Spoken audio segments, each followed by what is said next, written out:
কি ব্যাপার নাই সাহেব, আপনার তো প্রতিদিন 25,000 টাকার অর্ডার কাটার কথা, আর আপনি মাত্র 1,500 টাকার অর্ডার কাটছেন। আপনি কি ডিউটির নামে কোম্পানির সাথে ফাইজলামি করেন? আমি এই মাসে কোম্পানিকে সুপারিশ করবো আপনার টিডি অফ করার জন্য। মানুষ হয়ে জন্মেছিস না, পরিশ্রম তো করতেই হবে। আমি একটা ছোট চাকরি করি, আমার বেতনই 20,000 টাকা। আমি কিভাবে তোমার বোনের মেয়েকে স্বর্ণের আংটি বানিয়ে দিব বিয়েতে? তুই পুরুষ মানুষ না, এটা তুই কি বললি? ভাইয়া, তারা সবাই জানে যে তুমি অনেক বড় একটা চাকরি করো। এখন তাদেরকে যদি স্বর্ণের আংটি না দেওয়া হয়, মা ছোট হয়ে যাবে না?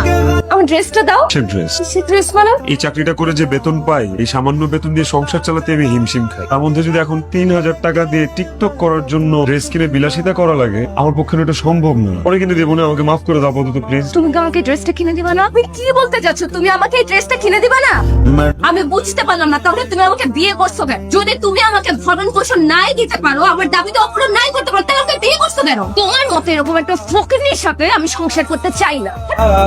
কি গুরুত্বপূর্ণ কথা বলবা বলে আমাদের সবাইকে এখানে ডাকা এনে বসে রাখছো, এখন কথা বলো না কেন? শোন বাবা, 20,000 টাকার থেকে 1 টাকাও যদি কম হয় আমি কিন্তু মানবো না। বোবার মতো ভান ধরে বসে আছো কেন? কি বলবা বলো? দেখো, তোমরা তো জানো যে আমি চাকরি করে যে কয় টাকা বেতন পাই, এর সিংহভাগ চলে যায় বাসা ভাড়া। হ্যাঁ, তো ভালো জায়গায় থাকতে হলে তো 13,000 টাকা দিতেই হবে। না, আমি আসলে ভাবছিলাম কি, আমরা এই ফ্ল্যাটটা ছেড়ে দিয়ে 8,000 টাকার মধ্যে 2 রুমের একটা ফ্ল্যাট খুঁজি।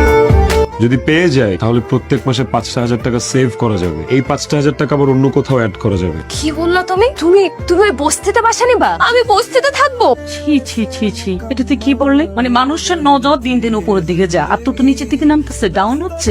আর কোনোদিন যদি তুমি এই ধরনের কোনো কথা বলো, তাহলে তোমাদের সবারই বস্তিতে থাকা হবে, কিন্তু আমাকে ছাড়া, কারণ আমি তোমার সাথে সংসার করবো না। কিরে, কি ব্যাপার, তোরা না খেয়ে বসে আছিস? রাবিয়া, কি ব্যাপার, ভাত নাও। এগুলো কোনো খাবার হলো?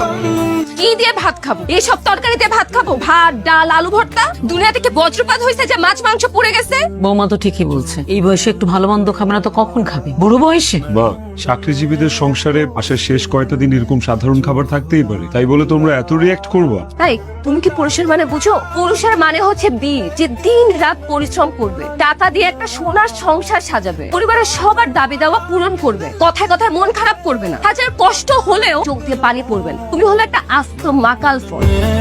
আমার বাবা যে কি কারণে, মানে কোন ক্ষণে তোমার সাথে আমার বিয়ে ঠিক করছে, আমার জীবনটা নষ্ট করে দিছে। অন্তত আজকে ভাতটা খেয়ে যাও। এসব বাজে তরকারি দিয়ে তুমি খাও। এই তুই কোথায় যাচ্ছিস? খেয়ে যা।